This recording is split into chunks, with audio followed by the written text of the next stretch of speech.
They ripped her dress apart in front of a camera, and she didn't make a sound. 43 floors above Manhattan, at the most exclusive gala of the year, three women decided that a black woman in an emerald gown had no business standing in their world. They surrounded her on a private terrace. They mocked her body, her skin, her marriage, her right to exist in a room that cost more per table than most people earn in a month. And when words weren't enough, one of them grabbed the back of her gown with both hands and pulled. The silk tore. The phone went up. The camera started recording. And Serena Blake Yoon turned around, looked directly into that lens, and said 7 words so quietly that everyone on that terrace stopped breathing. What happened next would reach 5 million people by morning. What they didn't know, what no one knew yet, was that the attack on that terrace was the smallest part of what had been done to her. Someone had been closing doors around her career for 4 years. Someone had been watching her life for 8 months. And the man behind all of it was about to discover that the one thing he never accounted for was the thing he couldn't surveil, couldn't buy, and couldn't tear. Her voice. If you're watching this right now, hit like and drop your city in the comments. I want to see how far this story travels, because what happens in the next 2 hours will change everything you think you know about power, about silence, and about what it actually means to belong in a room. Stay with me. This is Serena's story. And it starts with the sound of silk tearing in the dark. The elevator opened directly onto the rooftop, and the first thing Serena felt was the wind. It hit her across the face the way cold truth always did. Sudden, without apology, indifferent to whether she was ready. 43 floors above Midtown Manhattan, the city spread out beneath her in a constellation of hard light and harder ambition, every window a story she didn't know, every shadow a deal being quietly closed. The kind of city that ate people whole and called it opportunity. She stepped out, and the world noticed. Not because she wanted it to. She had stopped wanting that kind of attention somewhere around year 3 of building her company from a 1-bedroom apartment in Harlem, back when she still had to triple-check her invoices because clients kept forgetting to pay a designer they never really believed in. No, the world noticed because Serena Blake Yoon had spent 11 years teaching herself to move through rooms in a way that made ignoring her structurally difficult. She had earned that, every inch of it. The emerald gown was her own design. Of course it was. Structured at the shoulders, cascading in deliberate asymmetrical layers down to the floor, the color a deep, saturated green that existed somewhere between forest and ocean, a color she had chosen specifically because she'd been told once, by a stylist she fired 2 weeks later, that women with your figure should avoid anything that draws the eye. She wore it like a response, like the last word in an argument that had been going on her entire life. Jaehyun appeared at her side without announcing himself.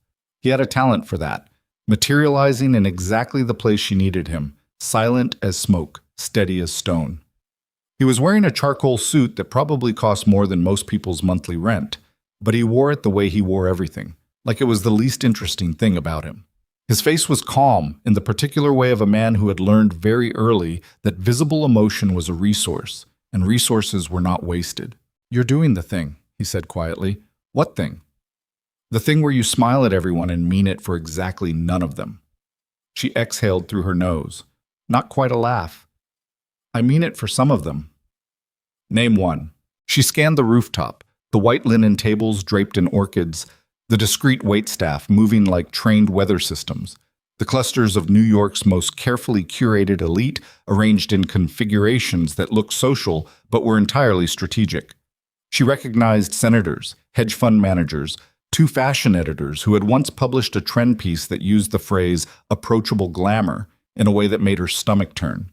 She recognized people who had rejected her proposals, people who had later copied her proposals, and people who had attended her proposals, smiled warmly, and then quietly hired someone who looked less like her. "Vivian Park," Serena said finally. "She actually read my last collection brief before the meeting instead of pretending she had. That's a low bar. Welcome to my industry." Jaehyun didn't respond to that. He rarely responded to the things she said about her industry because he understood that some observations didn't need a rebuttal. They just needed to be heard. It was one of the things she had taken the longest to understand about him. He wasn't quiet because he had nothing to say. He was quiet because he chose, carefully, when words were worth the cost. He handed her a glass of sparkling water. He always found her water. She never had to ask. And his fingers touched hers briefly when she took it. Not a performance, not for the room, just contact. Just, I see you. I'm here. We're in this. She took a breath and let the city hold her for a moment. Then she walked into the room. The first hour was manageable.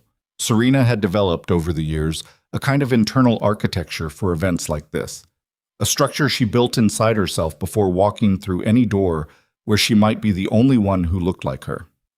It wasn't armor exactly. Armor implied she was hiding something soft underneath.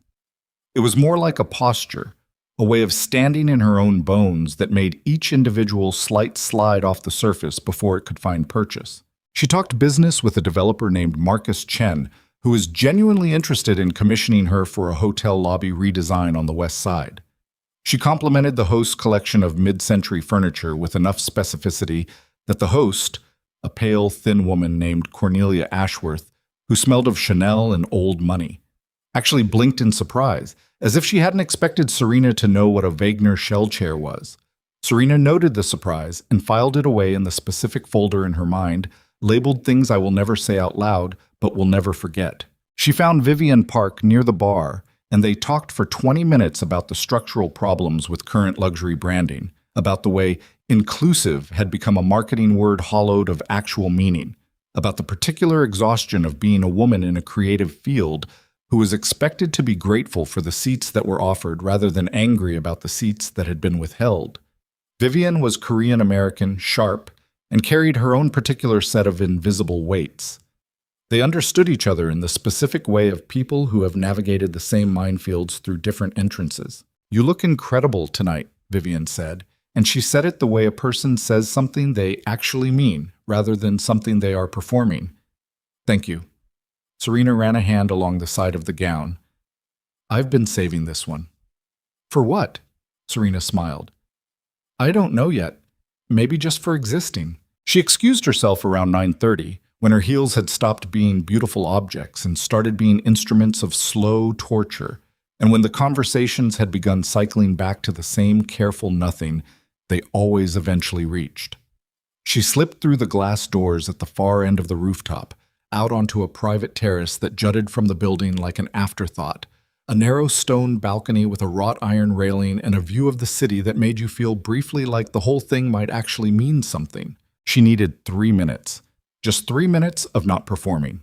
She gripped the railing with both hands and leaned slightly forward, feeling the night air move against her face, cool and specific and real, in a way the curated atmosphere behind the glass was not. Below, the city moved in its relentless way. Cab lights, construction lights, the red blink of signals on building tops, the vast, indifferent machinery of 9 million lives intersecting and never quite touching. She didn't hear them come out behind her. She heard the door. She registered footsteps, more than one set, high heels on stone, and then voices. And then she knew, before she turned, that this was not an accident. People who accidentally wandered onto private terraces at galas sounded different. They sounded uncertain, apologetic. They said, "Oh, sorry, I didn't know anyone was out here," and retreated. These voices did not have that texture. "Oh, she's already here." The voice belonged to a woman Serena placed immediately as Hadley Voss, late 30s, inherited wealth, husband in asset management, known primarily in Serena's mental file for having made a comment at a charity lunch 2 years ago about urban aesthetics in a tone that made clear she had confused an entire borough with a font choice. How convenient! Serena turned. There were 3 of them. Hadley was flanked by 2 women Serena recognized less specifically. A blonde in a silver gown who moved with the confidence of someone who had never been turned away from a table, and a brunette who was already holding her phone in a way that was not casual, the camera app running, the small red recording light, a single pixel of malice. "Beautiful view," Serena said. Her voice was level. She had made it level through a specific act of will that cost something, the way lifting weight always costs something. "It really is," the blonde said. "Surprising place to find." She paused, and the pause was doing work. "Someone like you." Serena looked at her for a long moment. "Someone like me." "You know, this is a private terrace." Hadley smiled, and the smile was the particular kind that didn't involve the eyes. Guest list for this section was very curated. I was invited to this event. Oh, we know. The brunette. She still had the phone raised, and Serena noted this, filed it, did not react to it, tilted her head in mock sympathy. Jaehoon's +1. Very sweet. He's always had interesting taste. She looked Serena up and down, slowly, deliberately, making theater of the assessment.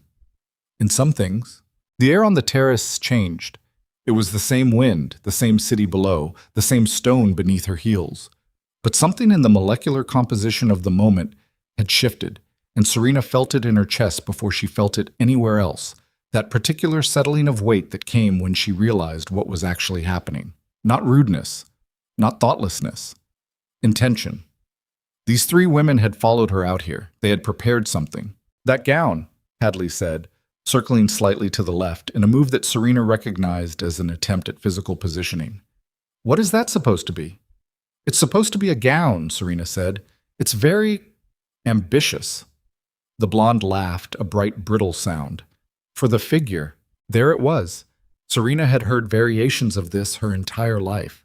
From the girl in 7th grade who had said her thighs were a lot.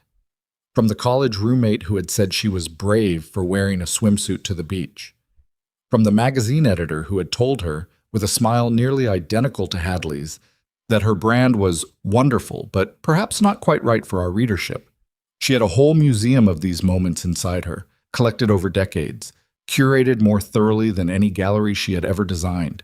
Every piece labeled, dated, preserved. She didn't respond, not because she had nothing to say, because she was choosing. "Where are you even from?"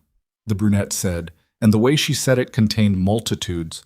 The suggestion that from was a foreign country, that this rooftop, this city, this room were locations that Serena had arrived at from somewhere else, somewhere external, somewhere that made her presence here contingent rather than inherent. "Harlem," Serena said. "You?" Hadley laughed. "Of course."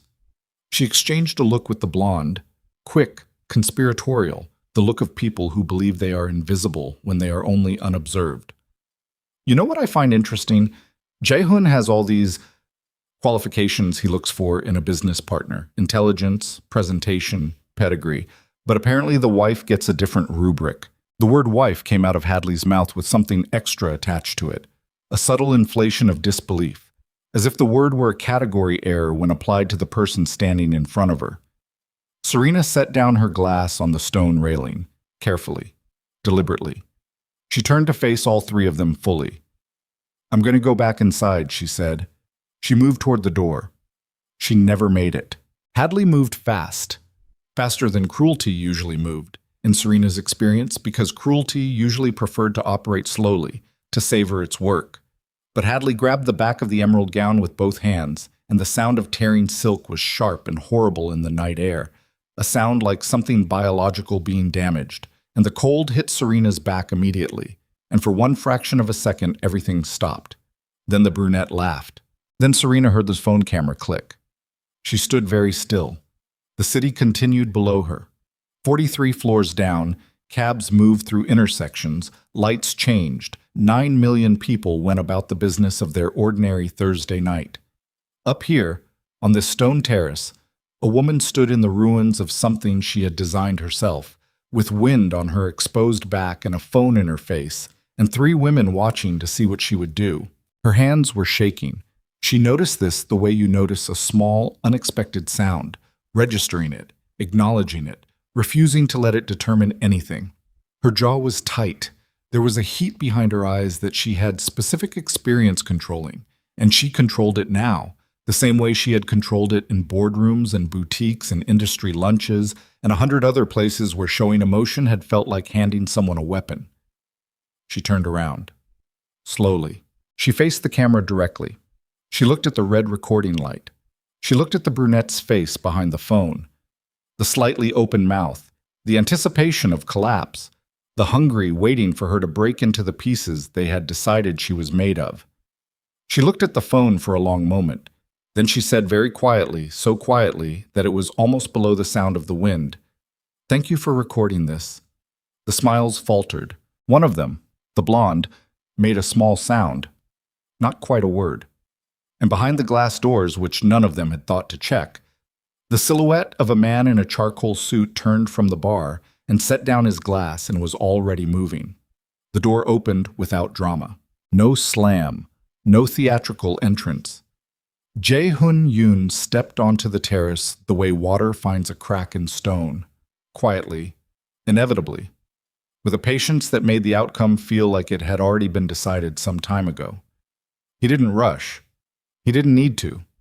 Men who had learned the particular discipline of controlled power rarely needed to perform it for an audience. The performance was for people who were uncertain. Hae-hun was not uncertain about anything. He stopped 3 feet inside the terrace and took in the scene the way a surgeon takes in a wound, methodically, completely, without flinching and without hurry. His eyes moved from Serena to the torn fabric hanging from the back of her gown, a strip of emerald silk lifting slightly in the night wind like a flag after a battle. Then to the shattered clutch on the stone floor. Serena hadn't noticed it fall, but it had. The clasp split, the contents scattered, her lipstick rolling slowly toward the drain in the corner. Then to the brunette with the phone still raised. Then to Hadley, whose hands were no longer touching the gown, but whose fingers still carried the memory of what they had just done. Then back to Serena. "Are you hurt?" he asked. Just that. 2 words directed at his wife, the rest of the terrace temporarily non-existent. Serena met his eyes. Something moved across her face. Not breakdown, not relief, something more complicated than either of those.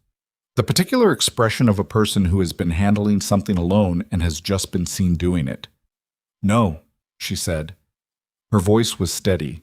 She had made it steady. Hae-hun nodded once, then he turned. The temperature on the terrace dropped in a way that had nothing to do with the night air. He looked at the 3 women the way you look at something you are evaluating for its actual rather than its apparent value, and he found them visibly wanting. Not with contempt. Contempt would have been too much energy, too much acknowledgement. It was closer to the expression of a man who has opened a door expecting one thing and found something considerably less significant. He started with Hadley. "Hadley Voss," he said. Not a question, a notation. "Your husband's fund, Voss Capital Partners, is currently in the 3rd month of due diligence for a real estate development consortium that includes 2 firms I have significant relationships with." He tilted his head slightly. "I had a call scheduled for Monday about the consortium's viability. I think I'll make it Friday instead. I have some updated thoughts." Hadley's color changed. It happened fast. The pink of embarrassment followed immediately by the white of something colder.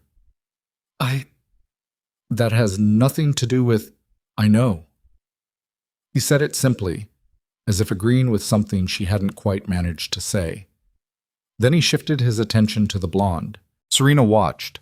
She had seen Jae-hun operate in boardrooms, in negotiation rooms, across dinner tables where the knives were silver but the cuts were not metaphorical. She had seen him dismantle arguments and disassemble people with a precision that was almost clinical, but she had never seen him do it like this, without a table between him and his subject, without the formal context of business to structure the encounter. This was something different. This was personal, wearing the clothes of professional. "You're Celeste Hardington," he said to the blonde. "Your father sold the Hardington building on 57th to a holding company 18 months ago. The holding company is a subsidiary of a subsidiary that traces back to one of my funds. You've been trying to renegotiate the terms of the lease on your boutique in that building for 6 months. The property manager has been," he paused, choosing the word, "flexible. I don't think I'll be asking for that flexibility to continue." Celeste Hardington opened her mouth. Nothing came out. She closed it. He turned to the brunette. The phone had lowered. It was no longer recording. Serena could see the screen had gone dark, though whether from a deliberate choice or simple shock she couldn't tell. "Put your name in the caption when you post it," Jae-hoon said. His voice had not changed register once. "I'd like to know where to send the legal correspondence."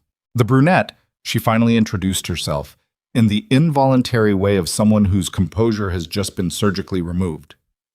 "I'm Diana Mercer. I'm not... This isn't... You were just recording my wife's humiliation after physically destroying her property," Jae-hoon said. "That's what you were doing. Say the rest of the sentence accurately or don't say it. Diana Mercer did not say the rest of the sentence. The city below continued its indifferent Thursday. Somewhere 43 floors down, someone was hailing a cab, someone was arguing about a check, someone was walking home with their headphones in thinking about something that had nothing to do with any of this. The ordinary world spinning on its ordinary axis. Up here, three women who had walked onto this terrace with the specific confidence of people who believe consequence is something that happens to other people were learning, in real time, that consequence had no such policy. Jae-hun turned back to Serena. The shift was immediate and total. The temperature between them was different from the temperature he had just been generating toward the others. Warmer. Not soft exactly. More like the warmth of something structural, load-bearing, permanent. "Do you want to go back inside?" he said, "or do you want to go home?" It wasn't quite a question. It had the quality of a door being held open rather than a door being pushed. Serena looked at him for a moment. Then she looked at the three women, who were standing in a configuration that had entirely lost its original geometry. No longer a triangle of threat, but three separate people trying to remember how to occupy their own bodies. Hadley had her arms crossed, which was not defiance, but its opposite. The body trying to hold itself together. Celeste was looking at the floor. Diana had put the phone in her purse. Then Serena looked at the torn gown. The strip of silk still moved in the wind. The green of it was extraordinary, even ruined. The dye she had sourced from a small manufacturer in Lyon who was one of three people in the world who could produce that specific depth of color. She had spent 4 months designing this gown. She had worn it tonight because she had told Vivian Park she was saving it for existing. And she had meant that, and she had believed it, and she still believed it. She believed it more, actually. This particular variety of ruin had a clarifying quality she had encountered before. "I want to speak," she said. Jae-hun looked at her. He nodded. He stepped back, not away, never away, but back, giving her the room. Serena walked to the center of the terrace. The wind moved her gown, or what remained of it. She stood with her back straight and her hands at her sides, and she faced all three of them. And when she spoke, she did not raise her voice even slightly, because she had learned, over decades of being in rooms where she was supposed to be smaller than she was, that the most destabilizing thing a woman like her could do was refuse to perform distress for an audience that had come expecting it. "I want you to understand something," she said. "Not for your benefit. For mine." Hadley looked at her. There was something happening in Hadley's face that was not quite guilt and not quite shame, but was somewhere in that neighborhood. The specific discomfort of someone who has done a calculated thing and is now watching the calculation fail in real time. "I've been in rooms like this my whole life," Serena said. "Not this building, not this specific party, but this room. The one where someone looks at me and decides, before I open my mouth, before I take a step, before I exist for 5 consecutive seconds, that I'm either decorative or wrong. That I'm either here to be looked at in the way certain things are looked at, in that specific way that makes you an object rather than a person, or I'm here to be corrected, to be reminded of my place, to be shown the door that I apparently didn't notice on my way in." Her voice was steady, controlled. But under the control there was something that had been there since she was 11 years old, standing in a clothing store in Harlem with her mother, listening to a salesperson suggest, with a particular bright insincerity, that they might find more suitable options elsewhere. "The gown doesn't matter," she said. "I'll make another one." That's the thing about making things yourself. When someone destroys them, you still know how. The knowledge doesn't tear. She held Hadley's gaze for a moment. "But you didn't think about that when you grabbed it, did you? You thought about the sound it would make. You thought about how it would feel to damage something I was wearing. Because the gown was near me, and damaging it was easier than saying out loud what you actually wanted to do." Hadley said nothing. "What did you want to do?" Serena asked. Not a challenge. Genuinely, almost academically.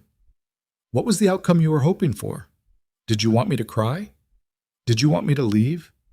Did you want me to stand here and look small?" She shook her head slowly. "I've tried that. Standing small. For years I tried it. Keeping my elbows in, making my ideas shorter, qualifying everything I knew with everything I couldn't prove. I dressed it up as professionalism, as not being difficult, Do you know how exhausting it is to spend that much energy making yourself easier for other people to dismiss? The city hummed below them. Somewhere inside the glass doors, the gala moved forward without them, oblivious. The sound of a jazz quartet bleeding softly through the insulation. I built my company from nothing, Serena continued. Not from nothing the way people say who mean I started small. I mean from nothing in the sense that I was told, consistently and clearly, that there was no version of this story where I was the protagonist. A plus-size black woman who wanted to design luxury spaces. I was told, by investors, by editors, by people who shook my hand and smiled and then somehow never found a single slot in their calendar, that the market wasn't there, that the aesthetic wasn't right, that the brand would be limited. She paused. And then I built it anyway. And then the market was there. And then the aesthetic was right. And then the brand wasn't limited. It was just not for them. And that distinction, which seems small, cost me 11 years of walking into rooms exactly like this one and deciding, every single time, that I was going to stay. Diana Mercer was looking at her now. The phone was still in the purse. Diana's expression had the quality of someone who had walked into a movie expecting one genre and found themselves in a different, more demanding one. The specific disorientation of encountering a reality that doesn't match the narrative you brought with you. I'm not telling you this for an apology, Serena said. I don't need one. What happened on this terrace is documented. She looked briefly at Diana's purse. And it will be handled the way it will be handled. That's not my decision tonight. She glanced at Jae-hun, who had not moved, who had listened to every word with an attention that was almost ferocious in its quietness. But I need you to know that you didn't win anything by coming out here. You didn't take something from me that I'm going to spend time recovering. You spent your evening trying to diminish a woman who has been undiminishable since long before she could prove it. That's not a victory. That's just a waste of a Thursday. She reached down and picked up the scattered contents of her clutch from the stone floor. Her lipstick, a card holder, her phone. She gathered them without hurrying, without embarrassment, the way you gather your things when you are finished with a place. She straightened. She looked at all three of them, one last time. Enjoy the rest of the party, she said. And she meant it in the specific way that contained no wish for their enjoyment whatsoever. She walked to the door. Jae-hun opened it for her. Behind them, on the terrace, three women stood in the remains of what they had intended and said nothing, because there was, for the first time that evening, genuinely nothing left to say. The glass door closed. The jazz quartet inside was playing something slow and intricate. The white linen tables were still draped in orchids. The waitstaff moved like trained weather systems. Cornelia Ashworth was laughing at something near the bar, her pale hand on someone's arm. Serena walked through it all without stopping. Jae-hun walked beside her, close but not touching, not propping her up, not steering her, just present in the particular way that meant, I am here. I have always been here. Whatever this cost you, you didn't pay it alone. She reached the elevator. She pressed the button. The doors opened immediately, as if the building itself understood that she was finished. They stepped inside. The doors closed. In the mirrored interior of the elevator, Serena saw herself for the first time since the terrace. The torn gown, the strip of silk she had tucked back as well as she could, the smudged corner of her lipstick from where she had replaced it without a mirror. Her hair had held. Her earrings had held. Her face, she noticed, had held. She looked like someone who had been through something. She also looked like someone who had not been broken by it. Those two things were not contradictions. They were, in fact, the same statement made in different registers. Jae-hun looked at her reflection in the mirror. She looked at his. You should have let me, he started. No, she said, quietly. No heat in it. I needed to say it. He was quiet for a moment, then, I know.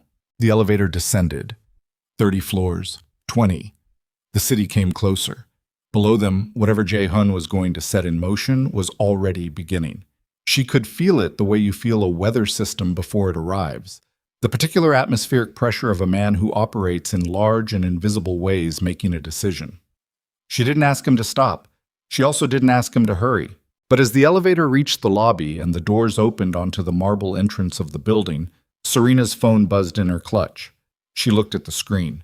It was a notification from a social media account she didn't follow. The account had been created 40 minutes ago. The profile picture was a blurred image she couldn't immediately identify, and the caption beneath the video that had been posted. The video shot on Diana Mercer's phone on the private terrace 43 floors above. The 30 seconds of footage that began with the sound of tearing silk read, "Watch this luxury designer find out what happens when she forgets where she actually belongs. Tag your friends." This one's good. The video had been viewed 11,000 times. In the 40 seconds since it had been posted, Serena stared at the number. It climbed as she watched. 12,000. 13. Jae-hoon's phone buzzed at the same moment hers did. He looked at his screen. His jaw did not move. His face did not change. But his eyes did something. A slight sharpening, a recalibration, the look of a man who has just been handed a different problem than the one he thought he was solving. He looked at Serena. She looked at him. The marble lobby of the building hummed quietly around them. A doorman held open the front door to the city. Outside, a black car was already waiting. It was always already waiting, because Jae-hoon's world operated with that particular efficiency. And beyond the car, Manhattan moved in its relentless, indifferent, beautiful way. The number on the video kept climbing, and somewhere in the building above them, on a private terrace 43 floors up, Diana Mercer was holding a phone that she believed had stopped recording. She was wrong about that. The number hit 20,000 before the car door closed. Serena sat in the back seat of the black car and watched it happen in real time, the counter ticking upward with the specific mechanical indifference of something that had no idea what it was counting, no understanding that each number represented a human being somewhere looking at the worst 30 seconds of her evening and deciding in the 2-second window that social media had trained everyone's attention span to occupy exactly who she was and what she deserved. 23,000. We're at 27. Jae-hoon got in on the other side and closed the door, and the city became muffled. The sound of Manhattan reduced to a low-frequency hum, the kind of sound you felt in your chest rather than heard with your ears. The driver pulled into traffic without being asked. He had been driving Jae-hoon for 4 years and had developed the particular skill of anticipating departure. Nobody spoke for 90 seconds. Serena's thumb hovered over the screen. She didn't play the video. She didn't need to. She had been in it. She knew what 30 seconds of her life looked like from the outside, knew the sound that silk made when it was deliberately destroyed, knew the specific quality of her own silence in the moment after it happened. What she was watching instead was the comment section loading in real time, and the comment section was the part that required the specific internal architecture she had spent years building, because the comment section was where human beings went to say the things they would never say to a face. She looked so uncomfortable. This is what happens when you marry up. The other women were wrong, but also read the room? Serve her right. Wait, who is she actually, Jae-hoon Yoon's wife? She designed the Mercer Hotel lobby. That place is stunning. Doesn't matter what she designed. She stopped reading. She put the phone face down on the seat between her and Jae-hoon and looked out the window at the city sliding past. A bodega on the corner of a street she didn't immediately recognize. A man walking a dog that was too large for the sidewalk. A group of young women in going-out clothes laughing about something that had nothing to do with any of this. Their laughter visible through the glass, inaudible, private, belonging entirely to them. "My publicist is going to call," she said. "I know. Within the next 10 minutes. Probably 5. She nodded. The car moved uptown. She felt the torn gown against her back where the silk had been. The physical absence of it, the exposure, the specific vulnerability of skin that was supposed to be covered. She had not changed. There had been no opportunity to change. She was still sitting in the evidence. "Tell me what you're going to do," she said. Not asking permission, asking for information. There was a difference, and they both understood it. Jae-hoon looked at his own phone. He had been moving through something on the screen with the focused efficiency of a man executing a plan he had assembled in the elevator, but he looked up when she asked, and he gave her the courtesy of the direct answer she had asked for. "Voss Capital's consortium review gets moved to Friday," he said. "I make 2 calls tonight. By Friday morning, the 2 anchor firms in that consortium will have received information about some financial structuring in Voss's fund that they were not previously aware of. Nothing illegal on my part. The information exists. I'm simply ensuring it reaches the people it's most relevant to. He paused. The Hardington Building lease review I can handle through the property management company by end of week. A standard audit triggers automatically when certain conditions are met. I'll meet those conditions. Another pause. Diana Mercer is the one I'm still working through. She posted the video. Yes. From an account created tonight. Yes, but the account used an IP address and a device registration that are traceable. I have someone working on that now. He said this the way other people said, I have someone looking at the weather, as a simple fact about the infrastructure of his life. When we have the account details, we'll know what we're working with legally. Serena was quiet for a moment. And the video itself? Takedown requests are already filed. Platform response time varies. 48 hours on the outside, but he stopped. But it's already been shared. Yes. She turned back to the window. The city outside had shifted to the Upper East Side. Wider sidewalks, older buildings. The particular gravity of old money operating at low frequency. She had grown up 40 blocks north in a different universe away from this. In a Harlem apartment that had a radiator that knocked all winter, and a view of a brick wall, and a mother who had worked 2 jobs and still found time to teach Serena how to tell the difference between real quality and the performance of quality. A skill that had turned out to be the most valuable thing she owned. Her phone rang. She looked at the screen. Marcus/publicist. She answered it. I see it, she said, before Marcus could speak. 38,000 views. His voice had the clipped efficiency of someone who had been through media crises before and had developed a triage protocol. It's moving fast. The reshares started in the last 7 minutes. The 2 accounts with significant followings picked it up.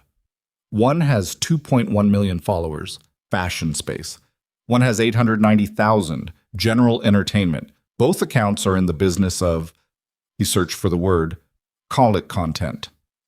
Conflict content, Serena repeated. That's what they call it. They find footage of, I know what conflict content is, Marcus. A brief pause. Right, okay. So here's where we are. The original post is under a ghost account. Takedown is filed, but the reshares are on established accounts, and those are harder. We can go after them for copyright on the footage, but that's a 48 to 72 hour process minimum, and by then it's everywhere. It's already approaching everywhere. He said it carefully, the way you say something true that you wish weren't. Serena, I need to know what you want to do, because we have 2 options, and we need to choose in the next 30 minutes. Option 1, we say nothing. No statement, no engagement, we let the story move through the cycle, and we respond to press inquiries with a standard private matter line. Option 2, you get ahead of it, something direct. Your voice, your words, your platform. You control the narrative before the narrative controls you. Serena looked at Jae-hun. He was watching her. He had put his phone down. Whatever he was executing on his end was apparently at a stage where it could execute without him for a moment. And he had redirected his full attention to her face, the way he did when he was reading something that mattered. She turned back to the window. I'll call you back in 10 minutes, she said. Serena, 10 minutes, Marcus. She ended the call. The car moved through a red light that had just turned green. The driver adjusted his route slightly. She didn't know why. She never tracked the route. She had always trusted that she was being taken where she needed to go, which was perhaps a form of faith she had never examined too closely, and probably should have. You're going to post something, Jae-hun said. Not a question. I'm thinking about it. What are you thinking? She turned to look at him directly. His face in the passing streetlight was a study in controlled attention. He was present in the specific way that meant he was not planning his response while she spoke, not preparing his counterargument, just listening with the whole of whatever he was made of. I'm thinking, she said slowly, that if I say nothing, the story becomes whatever Diana Mercer's caption says it is. Watch this luxury designer find out where she belongs. That's the story. That's what 40,000 people are absorbing right now about who I am. She felt something tighten in her throat. She ignored it. And if I say something, I hand it oxygen. I confirm that it's worth responding to. I become someone who reacts. Or, Jae-hun said, you become someone who defines herself before someone else does it for her. She looked at him for a moment. That's what Marcus said. Marcus is right about this one. The car slowed as they approached their building. A pre-war tower on the Upper East Side with a doorman who had worked there for 22 years and who, Serena had long suspected, knew more about the lives of every resident than anyone suspected. As the car stopped, her phone buzzed again. Not Marcus this time. An unknown number. She almost let it go. Then something made her answer. Ms. Blake Yoon. A woman's voice, professional, measured in the way of someone who had been trained to sound neutral under conditions that were not. My name is Patricia Sloan.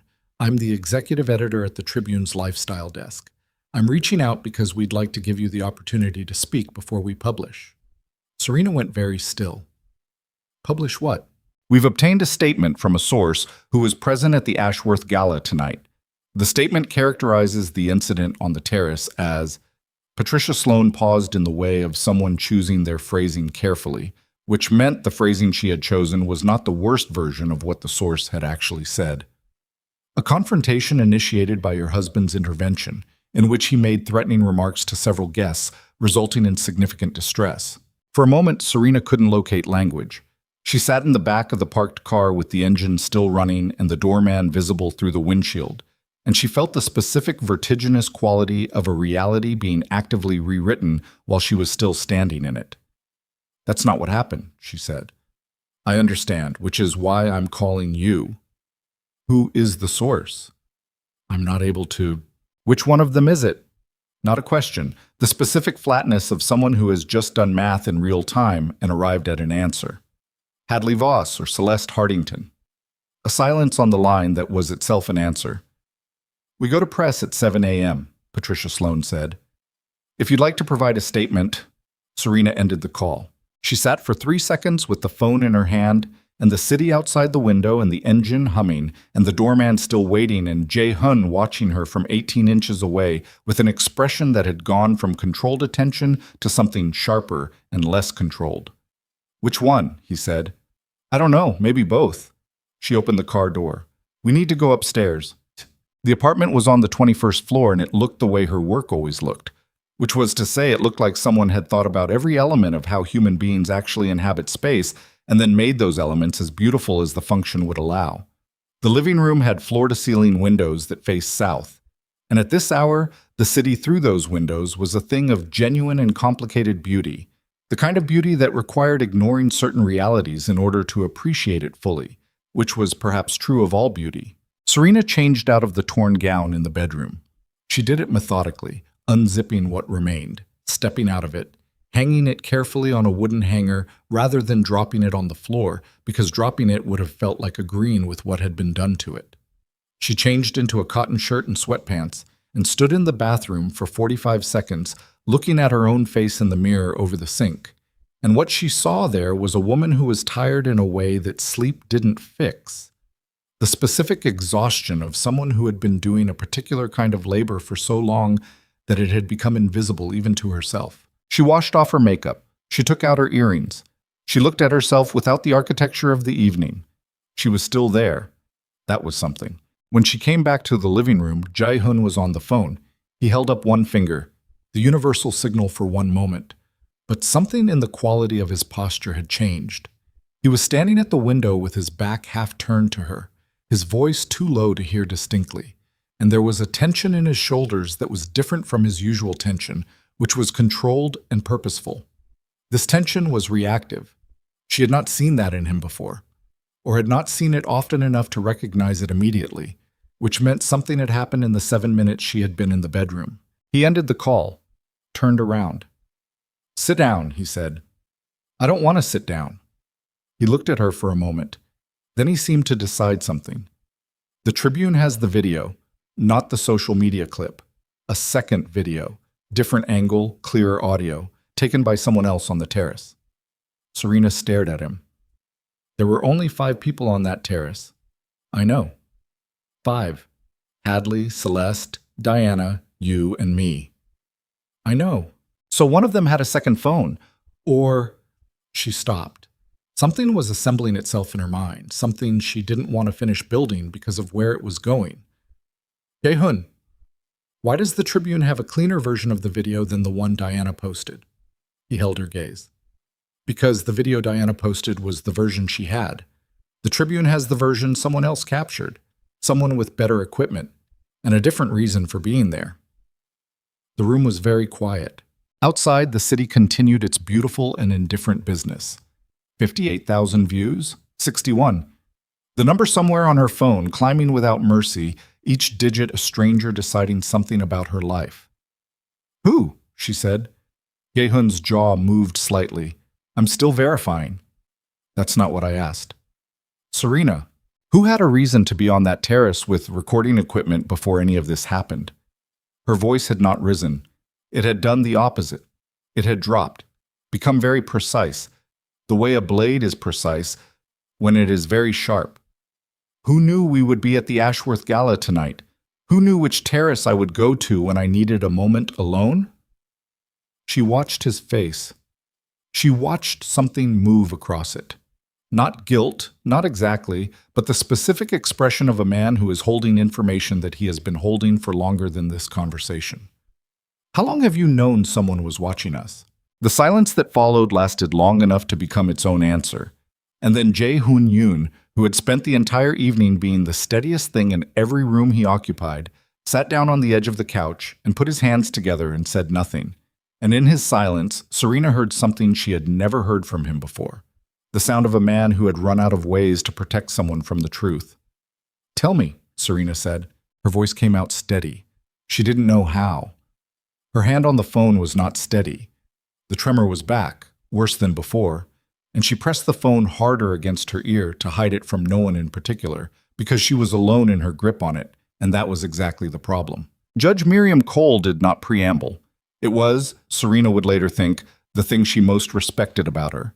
The complete absence of wasted approach. The directness of someone who had spent 30 years distinguishing between what was true and what was said, and had lost patience for the distance between them. "Conrad Vale has a federal informant status," the judge said, "has had it for 6 years. He cooperated with a financial crimes investigation in 2019 and in exchange received protected status. A formal arrangement with a federal agency that I cannot name on this call, but that you will understand to mean that any prosecution of Vale, any legal action that threatens to expose the full scope of his operation, runs directly into that arrangement." Serena was very still. "The 3 civil complaints he filed this morning," the judge continued, "are not the primary weapon. They are cover. They create litigation noise that justifies his legal team's involvement in any proceeding, which justifies discovery requests, which gives him access to materials that he can then use to identify the extent of what you have on him." She paused. "He doesn't expect to win the complaints. He expects the complaints to generate process that he can use. He's using the court system as a surveillance tool," Serena said. "He's been doing it for 11 years. It's his primary method." Another pause, longer. "The reason Renata's attempts to bring a case against him failed, the problems that developed in both instances, is that both cases reached investigators who were within the operational radius of his informant status. Cases don't get killed directly. They develop complications. Witnesses become unavailable. Documentation develops chain of custody questions. Nothing dramatic, just enough friction to make a case not worth pursuing." Serena looked at the drive on her desk, at Renata's 11 years of documentation, at the careful, thorough, dated evidence of a decade of coerced complicity and targeted interference. She thought about how thoroughly documented it was, how clean, how a good lawyer would call it airtight.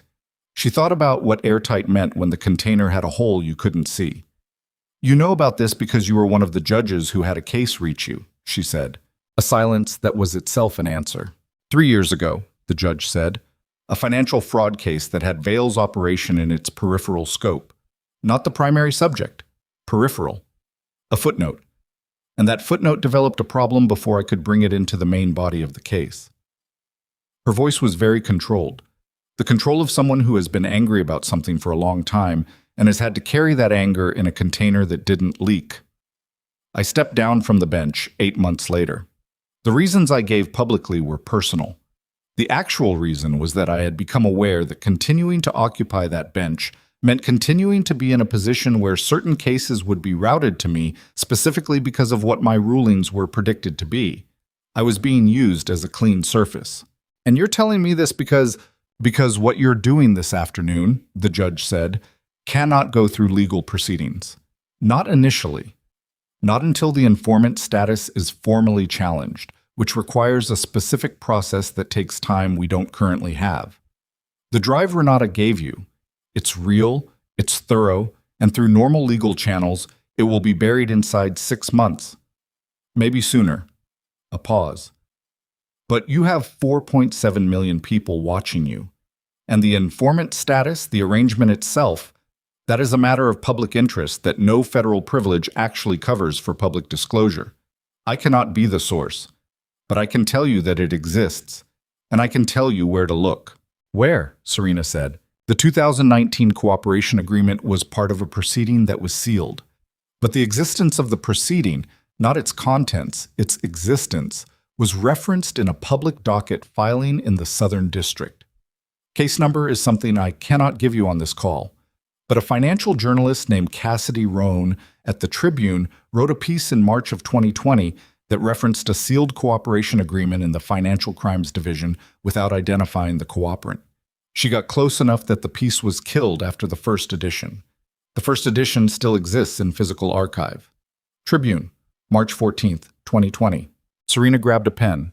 She wrote on the back of an envelope, March 14th, 2020. Tribune, Cassidy Roan. The piece being killed, she said, that was Vale. That was the arrangement protecting itself. Yes.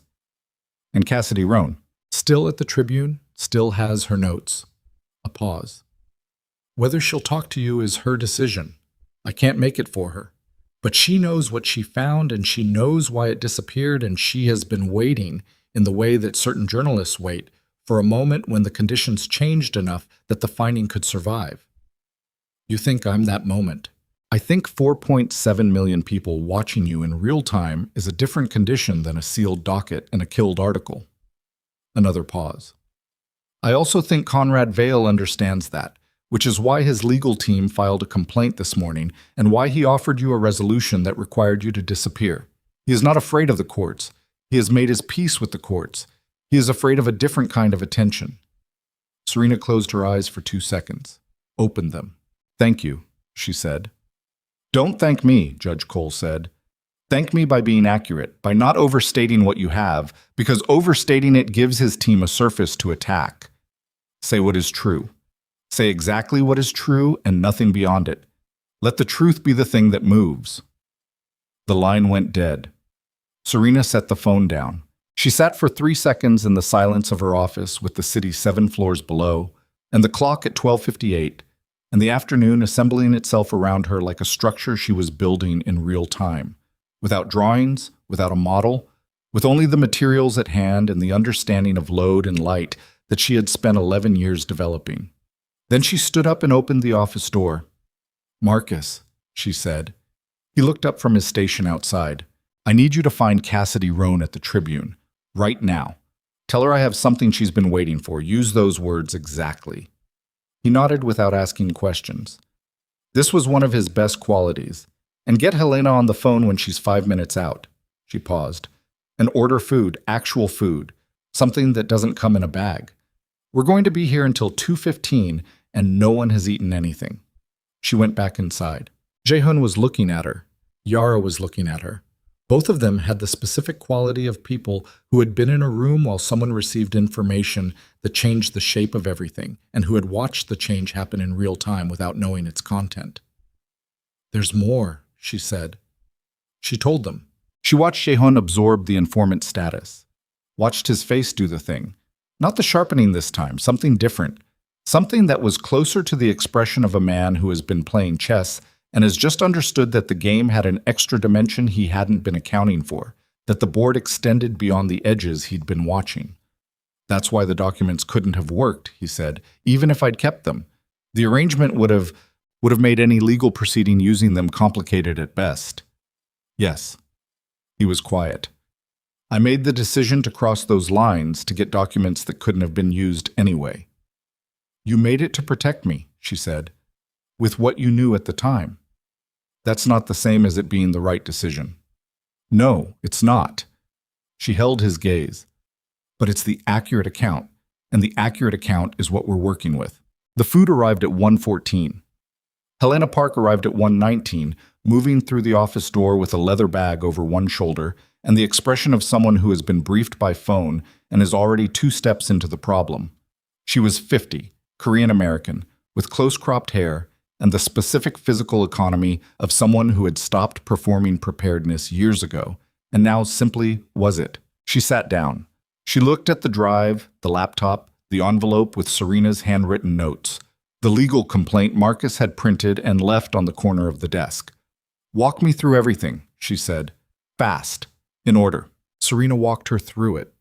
12 minutes, no detours, the full shape of it. Renata, the drive, Vael's offer, the footage, the complaint, Judge Cole. Helena listened with a legal pad in front of her and a pen that moved constantly, not writing sentences, making marks, structural notation, the visual language of someone building an argument in real time. When Serena finished, Helena looked at her notes for 45 seconds without speaking. Then, the informant status is the key, not the drive. The drive is evidence, but evidence that can be managed through the arrangement. The informant status, made public, changes the frame of every proceeding. It doesn't exonerate VL. Informant status doesn't grant immunity from civil exposure, but it explains the architecture. It explains why the legal pathway kept closing. And it makes the arrangement itself the story, which is a different and larger story than the one Vael has been trying to manage. Can I say it on television? Serena said. You can say you have been informed by a credible source that a federal cooperation arrangement exists. You cannot name the source. You can say that a journalist at the Tribune investigated and found evidence of this arrangement in 2020 and that her reporting was killed after the first edition. Helena looked up. That's factually defensible. It's also enough. Because what you're doing this afternoon is not making a legal argument. You're establishing a public record. The legal argument follows. How does the legal argument follow if the arrangement protects him in court? Because the Tribune journalist's notes, if she'll talk, if she'll produce them, constitute independent documentation of a public interest matter. That has a different legal pathway than evidence obtained through surveillance or document exchange. It goes through press freedom protections that are specifically designed to be resistant to the kind of friction Vail's arrangement generates. She set down the pen. It's not a guarantee. Nothing today is a guarantee. But it's the strongest thread. Cassidy Roan's notes are the thread that doesn't run through the contaminated system. Serena's phone buzzed. Marcus, from outside. Cassidy Roan on line 2. She picked up before I finished the sentence. Serena looked at Helena. Helena nodded. She picked up line 2. Miss Roan. She did not wait for pleasantries. Neither, it turned out, did Cassidy Roan. You found the 2020 piece, Roan said. Her voice was the voice of someone in their 40s who had been a journalist long enough to have lost the idealism and retained something harder and more useful underneath it. Who told you? I can't say. Was it someone who was on the bench? A pause. I can't say. A silence on Roan's end. Serena could hear the quality of it, not reluctant silence, thinking silence. The sound of someone doing fast math on a call that had just confirmed something they had been carrying for 4 years. I have the notes, Roan said. Full notes. The story before it was killed, the documentation I found, the specific docket reference, and a source who I cannot name but who was in a position to have direct knowledge of the arrangement. Another pause. I have been sitting on those notes for 4 years because there was no moment when producing them wouldn't have gotten buried. Every time I thought about moving forward, I thought about the 2 previous people who tried and what happened to their cases. The moment is now, Serena said. I know, Roan said. I've been watching your numbers climb since 6 a.m. You're at 5.2 million now. Did you know that? She hadn't checked. No. 5.2. And the footage you released this morning, the premeditation footage, that's been picked up by 38 verified news accounts in the last 2 hours. It's about to cross into print coverage. A pause. The conditions changed. That's what I've been waiting for. The conditions to change enough that the story could survive. Will you come on record with what you have? Serena said. I'll need my editor's sign-off. I'll have it in 40 minutes. A pause. Miss Blake Yoon, what you're doing this afternoon, going live with this. Do you understand what you're walking into? Tell me what you think I'm walking into. Vail's legal team will file for an injunction the moment you mention the informant status on air. They'll claim national security privilege, which is not applicable, but which creates enough procedural noise to buy time, Serena said. I know. You need to be done before the injunction lands. Everything you're going to say needs to be in the public record before they can get a judge to consider limiting it, which means you have approximately, Roan paused, calculating, the duration of the live segment plus whatever organic pickup happens in the first hour after. After that, the procedural machinery starts and the window narrows. The segment is 1 hour, Serena said. Then you have 1 hour. 1 hour of live television. 5.2 million people and climbing. A federal cooperation arrangement that explained 11 years of closed doors and killed cases, and cases that developed complications. A drive full of documentation. 47 seconds of premeditation. A lawsuit designed to generate discovery. A journalist with 4-year-old notes that didn't run through the contaminated system.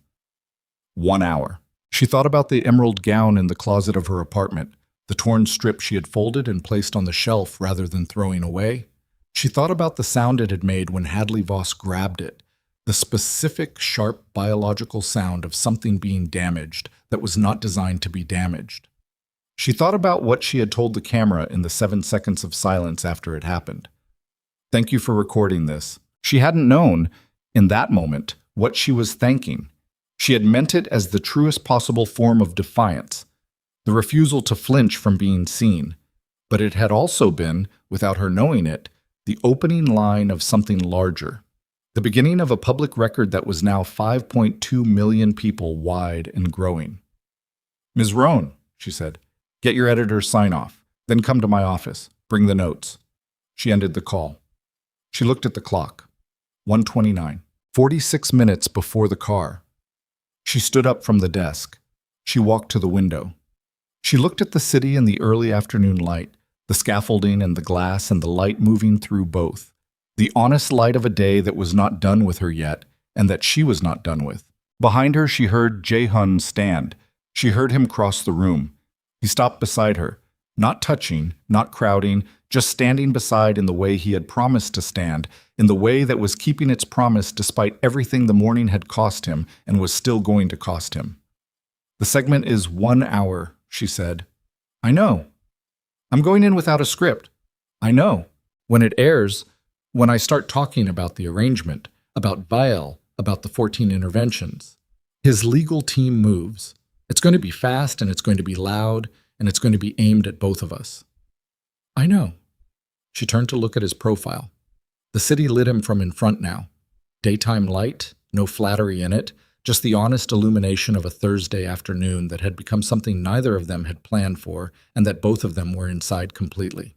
You should be somewhere else when I go live, she said. Somewhere documented, with people. So there's no question about your whereabouts, your statements, No, he said. Jae-hun, no. He looked at her. His eyes were steady, and something in them had settled into a place she had not seen them settle before.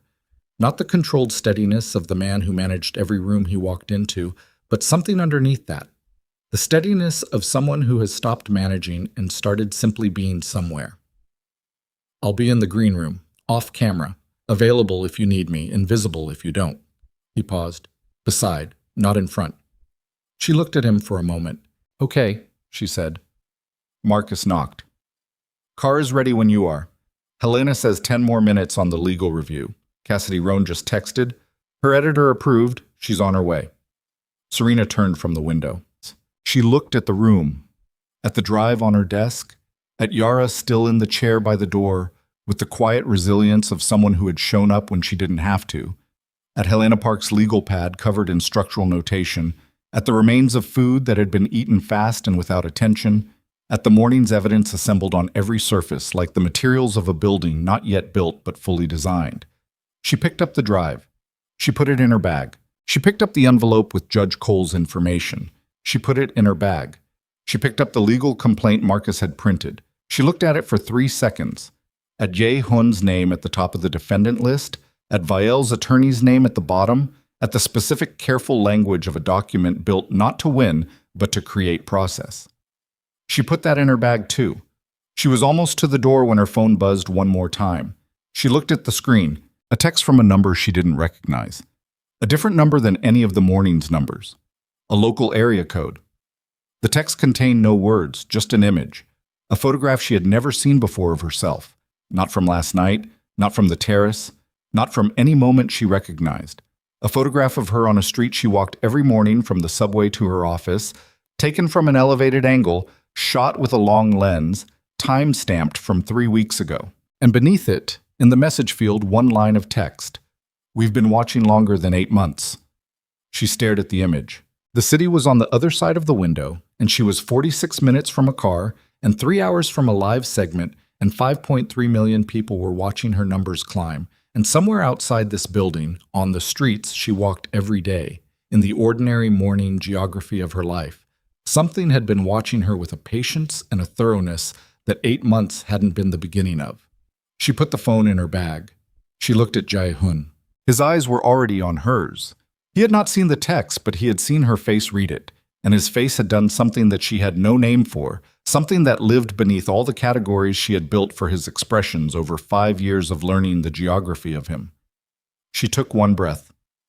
"Let's go," she said, and she walked out of the office, through the door, into the hallway, toward the elevator that would take her down to the car, that would take her to the studio where, in 2 hours and 41 minutes, she would sit in front of a camera, in front of 5.3 million people, and begin to tell the full shape of a truth that was larger, she now understood, than anything she had walked into this morning believing she was carrying. The elevator doors opened. She stepped inside. Jae-hoon stepped in beside her. The doors closed. The elevator descended. And somewhere in the city below, in the streets she walked every day, in the buildings she passed without looking up, in the ordinary geography of a life she had been living inside a frame she hadn't built and hadn't known was there. Whatever had been watching since before 8 months ago was watching still, waiting for 2:15, waiting for 4 p.m., waiting for the moment she opened her mouth on live television and began. The studio smelled like electricity and cold air and the specific synthetic calm of a place designed to make people look composed under circumstances that were not. Serena sat in the makeup chair at 2:47 and let a woman named Britta work foundation into the skin under her eyes with the focused efficiency of someone who had spent 20 years making people camera ready for the worst moments of their public lives. Britta did not make conversation. Serena did not make conversation. The mirror in front of her showed a woman who looked like herself, which was, she had decided somewhere in the car between her office and the studio, exactly what she intended to look like.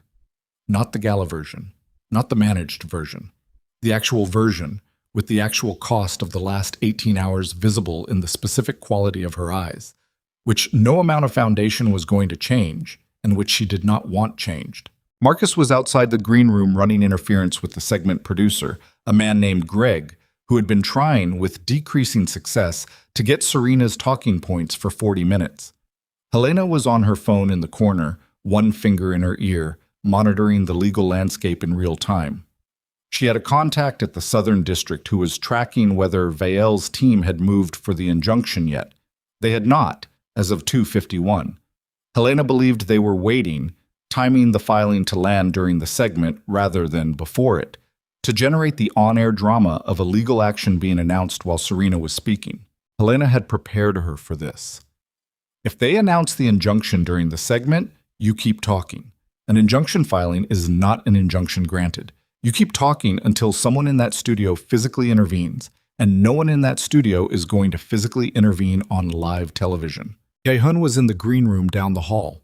She had not seen him since the elevator, not because anything had changed between them, but because she needed, in these last 40 minutes, to be entirely inside herself. To not be managing anyone else's presence, or anyone else's fear, or the particular weight of being loved by someone who was watching her walk into something he could not walk into for her. Cassidy Roan had come to the office at 1:52 with a shoulder bag and a flash drive and 4 years of contained urgency that had expressed itself when she finally sat down across from Serena as a very specific kind of stillness, the stillness of someone who has been holding something still for a very long time and is now, finally, being given permission to put it down in a place that can hold it. They had talked for 18 minutes. Not long enough, in a different world. Exactly long enough in this one. Roan was publishing the piece, a rebuilt, updated version of the 2020 article, including the docket reference, the cooperation arrangement, the killed first edition, and 4 years of additional documentation, at 4 p.m. exactly, simultaneous with Serena's segment going live. The timing was deliberate, and Helena had blessed it, 2 simultaneous public records, independent of each other, neither one dependent on the other's survival. If Vail's injunction landed and the segment was cut, the Tribune piece survived. If the Tribune piece was killed through some mechanism Roan hadn't anticipated, the segment had already established a public record. 2 threads, neither one running through the contaminated system, both required to be cut for the story to disappear. Both could not be cut simultaneously. This was the architecture Serena had built in the 2 hours between her office and the studio. Not elegant, built under pressure from available materials, with insufficient time and imperfect information, and a clock that had not adjusted its pace for any of it. It would hold, or it wouldn't. Britta finished. She stepped back and looked at Serena in the mirror with the professional assessment of someone evaluating their work and finding it acceptable. "You're done," she said. Serena looked at herself. She thought about the emerald gown, about what she had worn to the gala and what she was wearing now. A deep burgundy blazer over a cream shirt, nothing designed, nothing curated, clothes she had chosen this morning in the apartment without thinking about them, which meant she had chosen them with the part of her that chose things without committee. They were good clothes. They were her clothes. She was ready. She stood up. Greg, the segment producer, was waiting outside the makeup room with the specific energy of a man who had been managing upward all afternoon and was running out of altitude. He was 35, efficient, fundamentally decent in the way of people who entered television with intentions and had arrived at middle age with most of them intact. "Ms. Blake Yoon," he said, "we go live in 11 minutes. I want to walk you through the format." "One thing," she said. She stopped walking and turned to face him fully, which had the effect she intended. He stopped too, recalibrated, gave her his actual attention rather than the procedural version. "When I begin talking about a specific individual and a specific federal arrangement, your legal team is going to receive a communication, possibly during the segment. I need to know right now that you and your anchor have agreed that the segment continues regardless of what that communication says." Greg looked at her. "Our legal team has reviewed—" "Greg," she held his gaze. "Not your legal team's review. Your decision, right now. Yes or no?" He was quiet for 4 seconds. She counted. "The segment continues," he said. She nodded and started walking again. The set was smaller than it looked on television, which was true of all sets and which she had known intellectually and still registered physically as a minor surprise. The intimacy of it, the 2 chairs angled toward each other, the camera positions marked on the floor with tape, the controlled lighting that made the small space feel like the only space. The anchor, a woman named Caroline Vance, who had been doing this for 22 years, and who carried those years in the specific way of someone who had earned them without becoming them, was already in her chair reviewing notes on a tablet. She looked up when Serena came onto the set. She put down the tablet. "I've been watching since 6 a.m., she said, not as a host to a guest, as one person to another. "I want you to know I'm not going to try to manage this. You say what you came to say. I'll follow you." Serena sat in the chair across from her. The seat was exactly the right height, the angle exactly the right angle. Someone had done this well. She noted the geometry of it automatically, the professional habit of someone who had spent 11 years thinking about how space affects the people who inhabit it. "Thank you," she said. A technician clipped a microphone to her lapel. Another adjusted a light. Greg said something into a headset from behind the cameras. The studio's ambient noise, the low-frequency hum of equipment and air conditioning, and the specific electrical charge of a room that was about to be seen by several million people settled into its pre-live configuration. Marcus appeared at the edge of the set, just beyond the camera line. He held up his phone to show her a number, 5.7 million. She looked at it for 1 second and then looked away because the number needed to stop being something she was thinking about and start being something she was simply working with, the way you work with weather. Not by watching it, but by moving inside it. 3 minutes. She sat with her hands in her lap and her back straight and her breathing deliberate.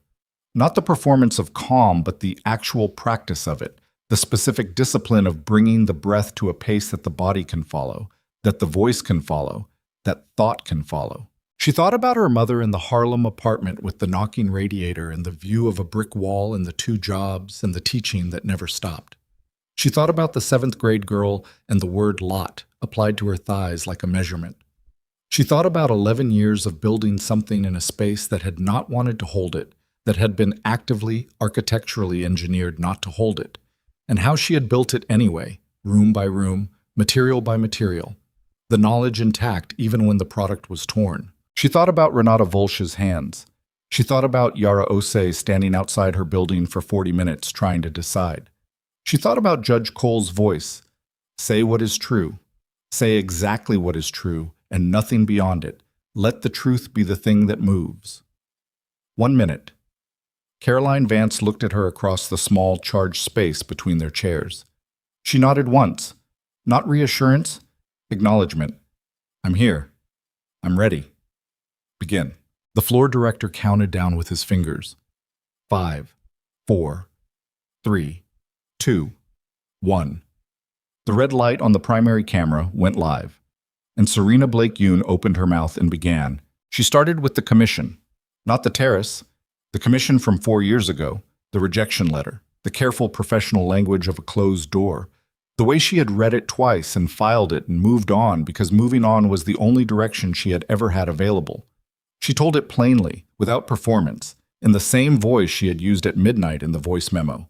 The voice that had been heard by 5.7 million people, not because it was dramatic, but because it was actual. She said Renata Volsch's name. She said it clearly and without editorializing, and she explained who Renata was and what she had been made to do, and for how long and why. And she said Conrad Vale's name, and she described what he had built and how it had functioned and what the 14 interventions had been, and the shape they had given to 4 years of her professional life without her knowledge or consent. Caroline Vance asked questions. Good ones. Not leading, not softening, not the kind of question that gave the subject permission to say less than they knew. She asked the questions of someone who had been listening and who trusted that the story was there and needed only the right pull to continue moving. At 14 minutes into the segment, Serena said the words Federal Cooperation Arrangement. She said them in exactly the way Helena had briefed her, not as accusation, not as certainty, but as information she had received from a credible source with direct knowledge. Information that explained the architecture of what she was describing, information that was simultaneously being reported in an independent piece of journalism at the Tribune. She paused. She looked at the camera. I want to say clearly that I am not a lawyer and I am not a prosecutor. I'm a designer from Harlem who went to a gala and had her dress torn apart. What I'm telling you tonight is what happened to me and around me, in the order it actually happened. I'm not asking you to convict anyone. I'm asking you to look. At 16 minutes, Greg appeared at the edge of the set with his headset on, and something in his expression that was not quite panic and not quite its opposite. The expression of someone who has received the communication he anticipated and is holding to a decision he made. He caught Serena's eye. He nodded. The segment continued. At 22 minutes, Caroline Vance said, I want to ask you about last night, not the video that's been circulating, the beginning, before the footage began. Serena described it. The wind, the railing, the city 43 floors below. 3 women who had come through a glass door with their configuration already decided, their purposes already distributed between them. She described the sound of the gown tearing with the same directness she had used for everything else, as an event that happened, not as a wound she was performing. What did you feel, Caroline asked, in that moment, when you heard it? Serena was quiet for 2 seconds. It was the first pause she had taken that was not structural, not the pause of a sentence finding its end, but the pause of a person reaching for something true that was not easy to reach for. I felt very tired, she said. Not defeated, tired. Because I'd been in that terrace before. Not that terrace. I'd never been in that building before last night. But that version of the terrace, where someone decides that the way to address who you are is to damage something that belongs to you. She paused again. I've been in that terrace since I was 11 years old, and every time I leave it, I spend some amount of time rebuilding whatever was damaged. The commission, the contract, the proposal, the relationship with the client who suddenly became unavailable. And now the gown. She looked at the camera directly. What I've never lost is the knowledge of how to build. You can't damage the knowledge. It doesn't tear. The studio was very quiet. Caroline Vance, who had conducted interviews for 22 years, did not immediately say anything. She let the sentence be what it was. Then, what do you want people to understand? Not about last night, about all of it. That what happened to me on that terrace is not separate from what happened to my career for 4 years, Serena said. They're the same gesture, the same underlying belief that there are people whose belonging is contingent, whose presence in certain spaces requires justification, who can be reminded at any moment and through any method that the room they're standing in was not built for them. She held the camera's eye. I've spent 11 years building rooms. I know the difference between a room that was built for you and a room that you're allowed into. I know it in my body, and I've spent 11 years building the first kind for everyone who has only ever been given the second. She paused. That's what my company is. That's what it has always been. And that is what someone decided 4 years ago needed to be slowed down, because a plus-size black woman building rooms where everyone belonged was apparently a problem that required management. At 31 minutes, Helena appeared at the edge of the set. She held up her phone and showed Serena the screen across the distance. A text from her contact at the Southern District. Injunction filed. 3:41 p.m. Judge reviewing. Estimated 48 to 72 hours before ruling. 48 to 72 hours. The segment had been live for 31 minutes and had 29 more to run. The Tribune piece had been live for 31 minutes. The public record was being built in real time, every minute that passed adding to its depth and reach and the specificity of what it contained. She looked at Helena and gave the smallest nod. I see it, and turned back to Caroline Vance and continued. She talked about Jae-hoon. Not his power, not his wealth, not the business threats on the terrace. She talked about the man she had watched sit on the edge of a couch and tell her that he had crossed lines he had promised not to cross because he had been afraid. She talked about what it looked like when someone who had spent their entire life being the strongest thing in every room encountered the specific limit of what strength could do. She did not protect him, and she did not expose him. She described him accurately, which was the thing she had been asking him to do for her all along. He told you the truth, Caroline said, even when it was costly. Eventually, Serena said. And eventually is where we are. I'd prefer earlier. He's working on earlier. She paused, and something in her face shifted. Not a smile, not exactly, but the movement of a face that contains both pain and something that has survived the pain and knows it. So am I. At 44 minutes, a PA appeared and handed Greg a printed page. Greg read it. His expression changed. He looked at Serena. She looked at him. He crossed to the edge of the set and crouched low, out of camera frame, and said in a voice low enough that the microphone would not catch it. Tribune piece is the lead story on 4 major aggregators. It's been picked up by the wire services. AP has it. Reuters has it. He paused. Cassidy Roan is on air at a competing network right now talking about the piece. Serena looked at Caroline Vance. Caroline's expression said, I know. Keep going. She kept going. At 58 minutes, Caroline said, I need to ask you something directly. Conrad Vale's legal team filed a civil complaint against your husband this morning. The complaint includes allegations about his behavior, both on the terrace last night and in prior business conduct. What do you say to those allegations? Serena looked at her steadily. I say that a complaint is not a finding. I say that the footage used as evidence in that complaint was obtained by a surveillance operation that has been running around my family for 8 months, and that the provenance of that evidence is now a matter of public record and active journalistic investigation. She paused. And I say that my husband made decisions 14 months ago that he has been honest with me about. Decisions that came from fear, not malice. Decisions that crossed lines that he acknowledges crossing. The complaint characterizes those decisions as a pattern of predatory conduct. What they actually were was a man trying to protect someone he loved by using every tool he had access to, including some he should not have used. She looked at the camera. I'm not defending the tools. I'm saying that the characterization, predatory, coercive, systematic, does not match the truth. And I'm saying that I know the difference because he told me the accurate account. Not the best version of it, the accurate one. The segment ended at 4:58 p.m. The studio did not explode into activity the way it sometimes did after significant live segments. It went instead into a particular kind of quiet that Serena recognized as the silence of people who have been in the presence of something and are still, for the moment, inside it. Caroline Vance reached across the space between their chairs and put her hand briefly on Serena's arm. She didn't say anything. She didn't need to. Serena unclipped her microphone. She stood up. She walked off the set. Jae-hun was in the hallway outside the studio door, not in the green room where she had left him. In the hallway, which meant he had been standing in the hallway for some portion of the segment, close enough to be there when she came out, far enough to have respected the line she had drawn. He looked like a man who had spent 58 minutes listening to himself be described with accuracy by someone who loved him enough to do it without protection, and he looked like that had cost him something he didn't have language for. She walked to him. She stopped in front of him. Neither of them spoke for a moment. The hallway around them had the specific ambient quality of a television facility after hours, people moving at a different pace, equipment being shifted, the residue of aliveness after the live thing has ended. "How much did you hear?" she said. "Enough." His voice was rougher than usual. Something in it had been worked down to a layer that didn't usually surface. "The part about me." "Which part?" "Both parts. The man trying to protect someone and the man who shouldn't have used the tools he used." He held her gaze. "Both accurate." "Yes."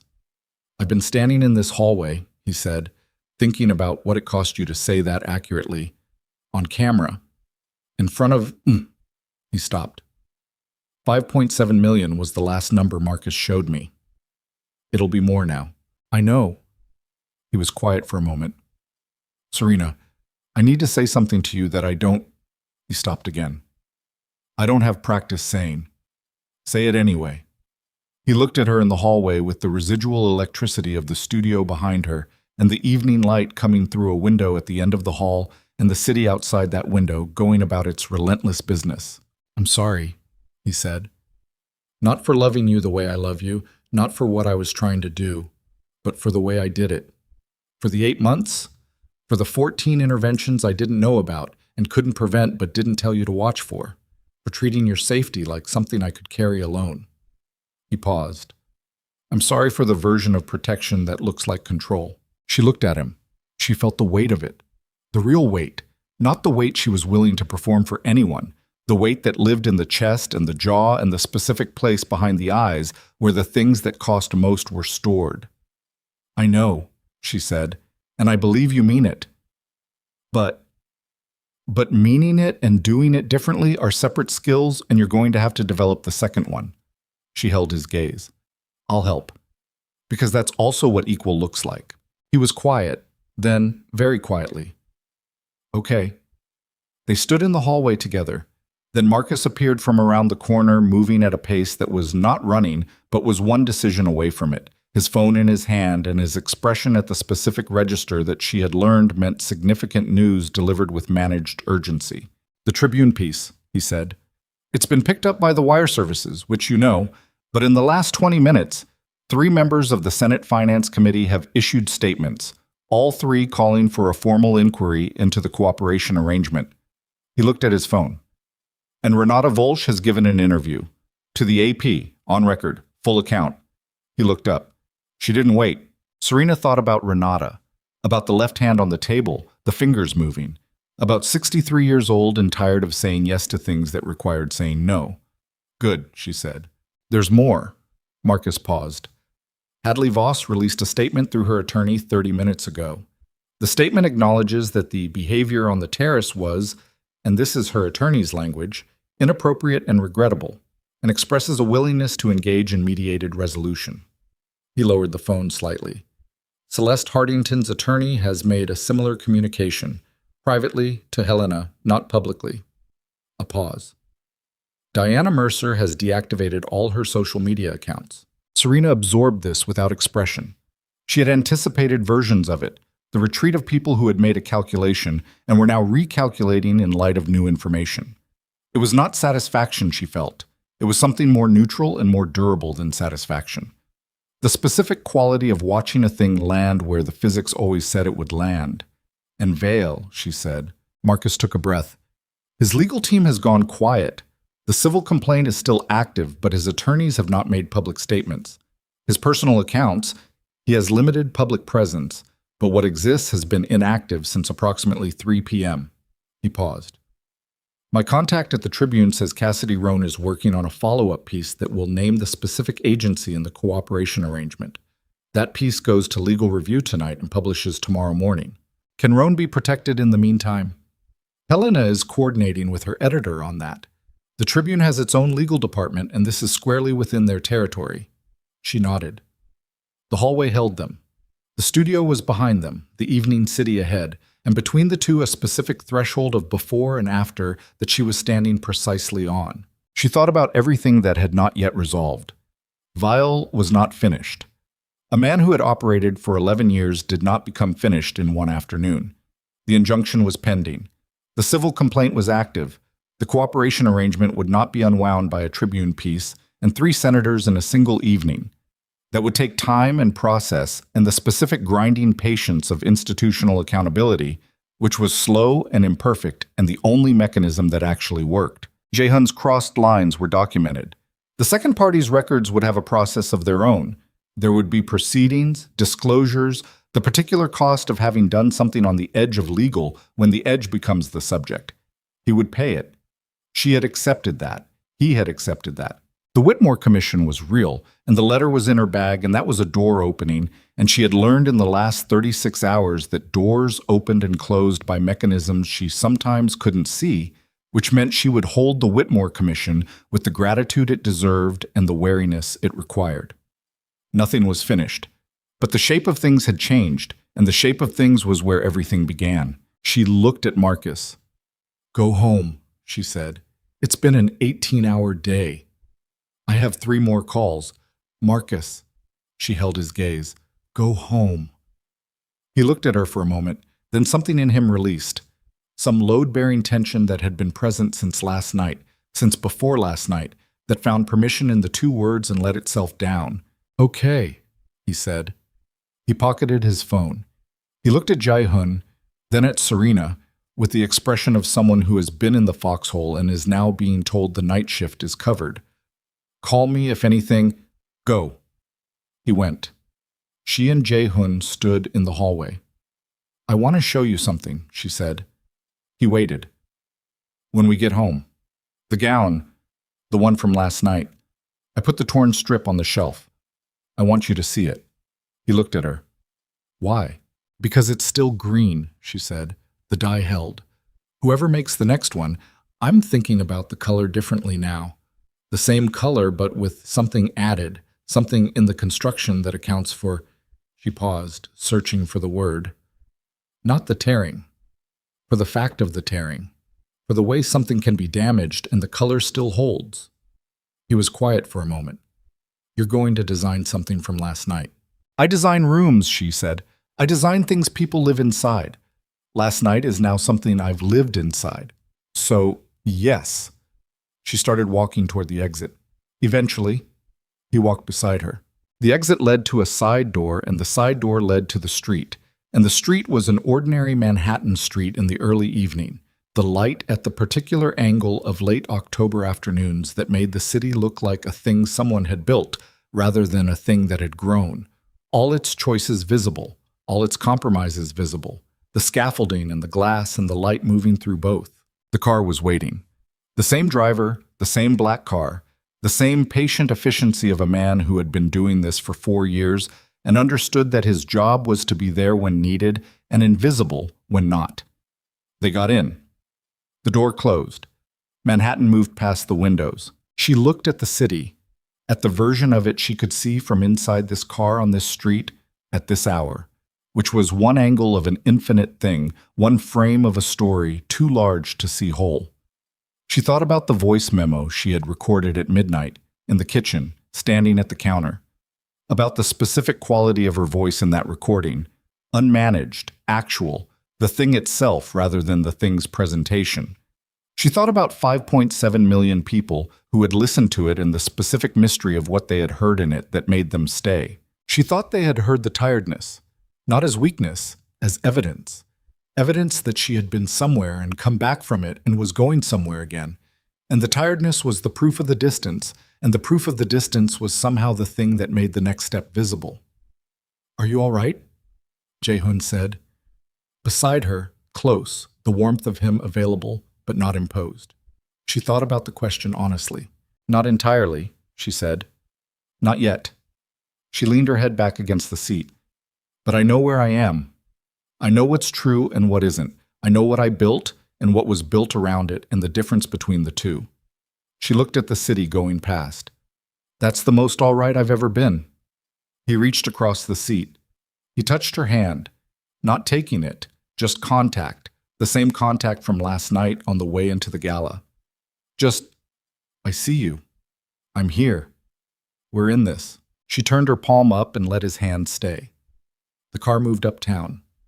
Outside, the city did what it always did, massive and continuous, and entirely without concern for the things decided inside it, running on the fuel of 10,000 private choices made between midnight and morning by people who had no audience and no platform, and no 5.7 million witnesses, just themselves and the specific weight of what they knew and what they'd done and what they were going to do next. She thought about Yara Ose, who had stood outside a building for 40 minutes holding something true, deciding whether to give it to someone who could use it. She thought about Renata Volsch, giving an interview to the AP at 63, setting down 11 years in a place that could hold it. She thought about Cassidy Roan, working tonight on a follow-up piece, 4 years of notes finally in motion toward the surface. She thought about her mother teaching her the difference between real quality and the performance of quality, in a Harlem apartment with a knocking radiator and a view of a brick wall. The knowledge doesn't tear. It didn't. She had been putting it everywhere for 11 years, in lobbies and galleries and cultural centers and hotel corridors and private residences and the spaces where people lived their actual lives. And no closed door had taken it, and no torn gown had taken it, and no surveillance operation running for 8 months or 14 interventions over 4 years, or a civil complaint filed with a press release attached, had taken it. It was still there. Everything built on it was still there. And the room she was going to design from last night, whatever it became, whatever color and material and quality of light she eventually gave it, would be built on it too. The car turned onto their block. The doorman was at his station. 22 years in that building. He held the door in the specific way he always held it, which was without performance, which was simply the act of someone doing a thing that needed doing, night after night, in all weather, for everyone who came through. She nodded at him when she passed. He nodded back. The elevator was waiting. They rode it up in silence. 21 floors, the city receding below them, the apartment approaching above, the specific domestic ordinary of a night that was following a day that had been unlike any other day and would now, slowly, become the past. Something that had happened. Something she would carry. Something that had changed the shape of certain things permanently, and others not at all. The apartment was as they had left it, dark. The city through the floor-to-ceiling windows brilliant and continuous. The cold mug on the coffee table from last night's tea. The laptop on the desk with Renata's drive still beside it. The envelope with Judge Cole's handwritten notes. The legal complaint, printed, on the corner. She walked to the closet. She found the hanger where she had placed the emerald gown last night, carefully, deliberately, because dropping it would have felt like agreeing with what had been done to it. The gown still on the hanger, the torn strip she had folded and tucked alongside it, the deep saturated green of the fabric exactly what it had been. Extraordinary, even ruined. The dye from the manufacturer in Lyon, who was one of 3 people in the world who could produce that specific depth of color. She lifted the strip of silk. She held it in both hands. Hae-hun stood in the doorway of the closet and looked at it. At the color of it. At the way it moved slightly in the still air of the room, the same slight movement it had made on the terrace at 43 floors, lifted by the night wind while the city hummed 43 floors below. "It's still green," he said. "Yes," she said. She held it for a moment longer. Then she folded it carefully along its existing fold lines and placed it back on the hanger beside the gown, smoothing it once with her thumb, and closed the closet door. She walked to the window. The city was there. It was always there.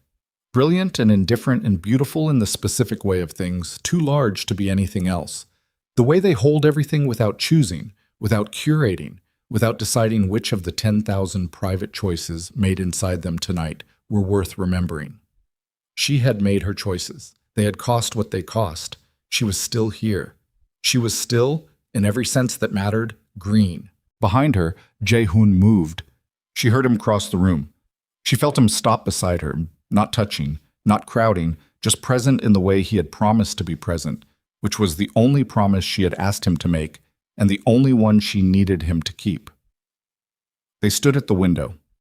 Below them, Manhattan moved through the last hour of the evening towards something that was not yet morning but was no longer tonight. And in the building where a woman named Serena Blake Yoon had spent 11 years making things that would outlast the damage done to them, the light stayed on. The light stayed on.